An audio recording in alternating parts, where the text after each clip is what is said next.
I woke up at 6 o'clock. I'm drenched in sweat, my shirt glued to my back like a soaked rag. The silence hit me before anything else. No soft hum from the air conditioning, no steady buzz from the refrigerator, nothing at all. My 8-year-old daughter, Emma, was already shifting around in her bed, kicking off her blankets and whining about how unbearably hot it was. Outside on the porch, the thermometer read 92, and it wasn't even 7 in the morning yet. All week long, the weather forecast had been screaming about a record-breaking heat wave. Warning temperatures would spike to 105. I stumbled over to the electrical panel, hoping I just tripped a breaker, but everything looked perfectly normal. My phone had full bars, so at least the cell towers were working. I called the power company's automated line, punching in my account number with growing dread. A cheerful, robotic voice informed me that there were no outages reported in my area, and my account was fully up to date. That's when my stomach dropped. If it wasn't a bill issue, and it wasn't a citywide outage, then why was my house the only one without electricity? I threw on some clothes and stepped outside into what felt like the inside of an oven. The heat slammed against me like a physical punch. Mrs. Henderson next door was watering her roses, her sprinkler system running flawlessly. Her house buzzed with the familiar hum of central air conditioning. Across the street, the Johnsons still had their porch lights on from the night before. Everyone else had power except me. I've lived in Willow Creek Estates for 3 years now, ever since the divorce. It's one of those master plan neighborhoods where every house looks like it came off the same assembly line, and the HOA rules are thicker than a dictionary. The monthly fees are steep, but I figured it was worth it for Emma to grow up in a safe area with good schools. I've always kept to myself, maintained my lawn, followed the rules, or at least I thought I had.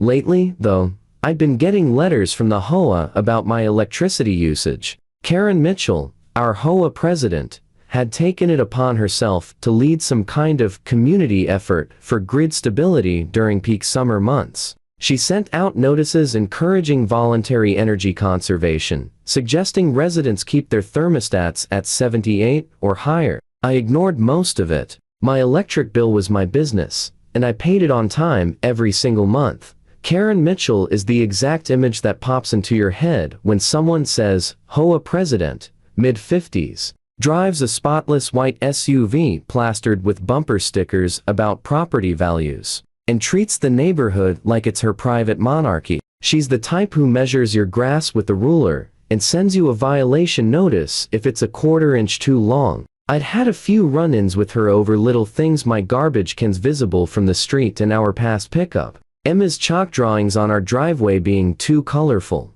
But the energy conservation crusade had escalated quickly. 2 weeks ago, she showed up at my door with a clipboard and a tight, fake smile. She pointed out that my home was drawing significantly more power than recommended, and told me I needed to be more considerate of community resources. I politely told her that I paid my bills and would manage my usage however I saw fit. Her smile froze, turned icy, and she muttered something about selfish residents who don't care about the greater good. Now, standing in my powerless house with the temperature climbing past 95, I was beginning to put everything together. Emma was flushed, cranky, and complaining that she felt dizzy. Heat exhaustion is serious, especially for kids. I needed to get her somewhere cool immediately. I scooped Emma up and headed to Mrs. Henderson's house. She's a kind elderly woman who's lived here since the development was built. She welcomed us in right away, and her air conditioning felt like a blessing straight from heaven. While Emma cooled down with a glass of ice water, I explained everything that was happening. Mrs. Henderson's expression shifted to concern as I described waking up with no power while every other home on the block had electricity. That's very strange. Dear, she said, refilling Emma's glass. Have you spoken to the HOA maintenance crew? They were working around your street yesterday evening. My blood went cold. Working on what? I'm not exactly sure, she said, frowning. But I saw their truck parked right by your electrical meter around dinner time. Karen was with them, pointing at different houses. I thanked Mrs. Henderson, stepped outside, and called the power company again, this time insisting on speaking to an actual human being. After 20 minutes on hold, A representative picked up and checked my account thoroughly. Everything was fine. No interruptions scheduled. No overdue balance. Account current. Then she said something that made my hands tremble. Sir, according to our system, your service was disconnected yesterday at 7:32 p.m. by a third-party contractor with proper authorization. The request came from your community's management company. I hung up immediately and dialed Karen Mitchell. She answered on the second ring, her voice dripping with that artificial sweetness she's perfected. Oh, hello there, she said, and I could practically picture her smirk. Having some electrical issues today? Karen, did you have my power shut off? I asked, fighting to keep my voice steady. Well, she answered smugly, I did warn you about excessive usage during peak demand periods. The HOA has emergency authority to take necessary steps to protect community infrastructure. It's all outlined in Section 12-4 of the guidelines. I was momentarily speechless. You cut my power in the middle of a heatwave with a child in the house. Perhaps this will help you understand the importance of conservation, she replied, her tone making my skin crawl. Your usage was 30% above the community average last month. Completely unacceptable. Karen, it's going to be over 100 today. My daughter could get heat stroke. Well, maybe you should have considered that before ignoring my conservation requests. Your power will be restored once you sign an agreement to limit your usage to community standards. She hung up before I could get another word out.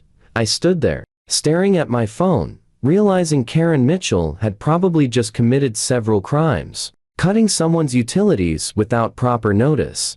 Endangering a child, abusing authority, and the list kept growing. I called 911 first. The operator took my report seriously, especially when I mentioned there was a minor in the home and temperatures were expected to reach dangerous levels. They said an officer would be dispatched within the hour. Next, I called Channel 7 News. Their consumer advocacy segment had been covering HOA horror stories all summer. Reporter Jessica Martinez immediately perked up when I explained what was happening.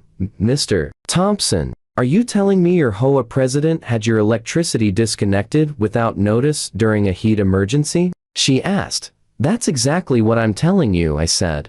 And I have a feeling I'm not the only person she's targeted. By noon, Officer Rodriguez had arrived to take my statement. He was a young guy, probably fresh to the force, but he took careful notes and seemed genuinely worried about the safety issues involved. While Officer Rodriguez and I talked, Mrs. Henderson hurried over with some new information. Officer, she said, slightly breathless from the heat, I've been asking around the neighborhood. This isn't the first time Karen has pulled something like this. The Williams family, 3 streets over, had their water shut off last month because Karen claimed they were overwatering their lawn. And the Patels? She had their cable disconnected because she thought their satellite dish looked unsightly. Officer Rodriguez's head snapped up. Do you have contact information for these families? Within an hour, Jessica Martinez arrived with her camera crew. She interviewed me on camera, using Mrs. Henderson's cool, air-conditioned living room as the backdrop because my own house had reached dangerous temperatures.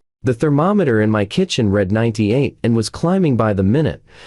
This is a clear case of abuse of power, Jessica said during her stand-up segment. HOA boards have limited authority, and disconnecting utilities without proper notice or due process appears to violate multiple state laws. The story aired on the 5 o'clock news under the headline, HOA President Cuts Power During Heat Emergency.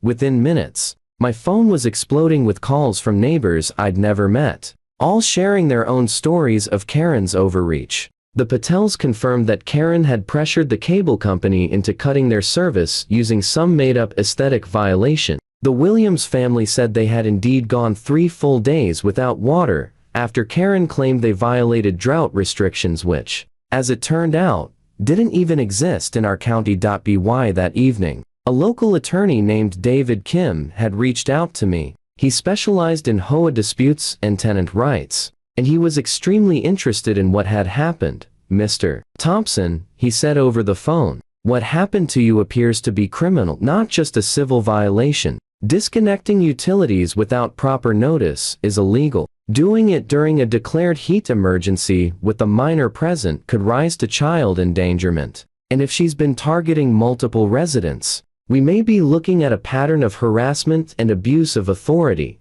Attorney Kim offered to represent me pro bono in exchange for the right to pursue a class action lawsuit against Karen and the HOA board. He immediately filed for an emergency injunction to restore my power and sent formal demand letters to Karen and the HOA's management company. The next morning, right at 8 a.m., there was a knock at my door. Officer Rodriguez had returned this time with company. Detective Sarah Park introduced herself and explained they had a warrant to search HOA records and interview Karen Mitchell. The district attorney had reviewed my case overnight and concluded there was probable cause for criminal charges. We take utility shutoffs very seriously, especially when children are involved, Detective Park said. This appears to be far outside any legitimate HOA authority. We walked to Karen's house together. She answered the door in her bathrobe, clearly caught off guard. The smug confidence she'd worn just the day before had completely vanished.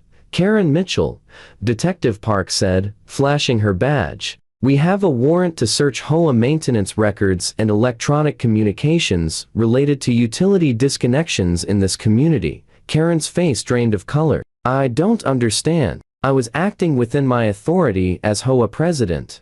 Ma'am, we'll need to see documentation of that authority, along with all records of any utility disconnections you've authorized. Detective Park replied. What they found in Karen's home office was devastating. Email chains with a maintenance company discussing problem residents who needed to be brought into line, a spreadsheet tracking neighbors, utility usage with handwritten notes like too high needs correction, and stubborn escalate measures. But the worst discovery was an email from the HOA's own legal counsel warning Karen that she had no authority to disconnect utilities and that doing so could result in criminal charges. The email was dated 2 weeks before my power had been cut. She had been explicitly told that what she was planning was illegal, and she did it anyway.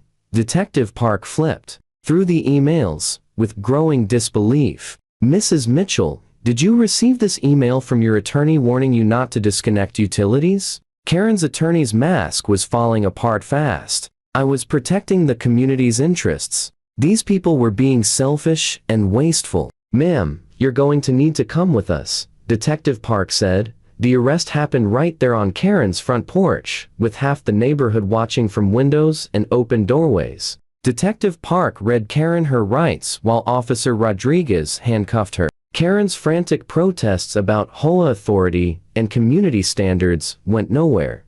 You're under arrest for unlawful utility disconnection, child endangerment, harassment, and abuse of authority, Detective Park announced. You have the right to remain silent. Karen's expression twisted from confusion to fury to raw panic as reality finally hit her. This is ridiculous. I'm the HOA president. I was protecting property values. Ma'am, Officer Rodriguez said as they led her toward the patrol car.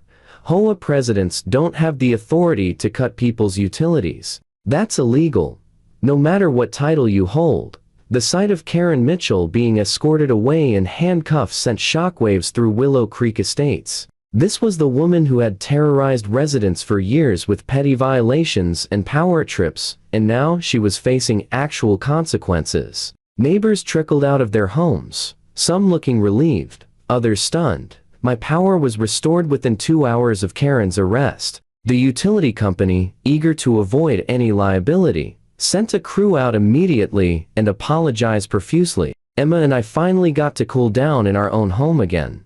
3 days later, Attorney Kim called with news. The district attorney is moving forward with all charges. Karen could face up to 2 years in prison for child endangerment alone, plus additional penalties for utility interference and harassment. Fines could reach $50,000. But her legal troubles were only the beginning. The HOA board held an emergency meeting and unanimously voted to remove her as president. Her employer, a local real estate firm, fired her once the news broke. The State Real Estate Commission began reviewing her license due to the charges. Within a week, 5 other families had joined attorney Kim's class action lawsuit against her personally. The HOA's insurance provider refused to cover any of her actions, stating they were outside legitimate HOA business. Karen was staring down potentially hundreds of thousands of dollars in legal fees and judgments. The final blow came 2 weeks later when Karen was formally sentenced. She pled guilty to reduced charges to avoid jail time, but still received 18 months of supervised probation, 200 hours of community service, and $25,000 in fines and restitution. Standing in the courtroom, her hands shaking while the judge read her sentence, Karen looked nothing like the arrogant HOA tyrant who had cut my power. She was just a middle-aged woman who had let a little authority swell into something monstrous, and now she was facing the consequences. When the judge's gavel struck, Karen's shoulders slumped, and she whispered, $25,000? In stunned disbelief, as if she couldn't fathom how her obsession with control had cost her so much.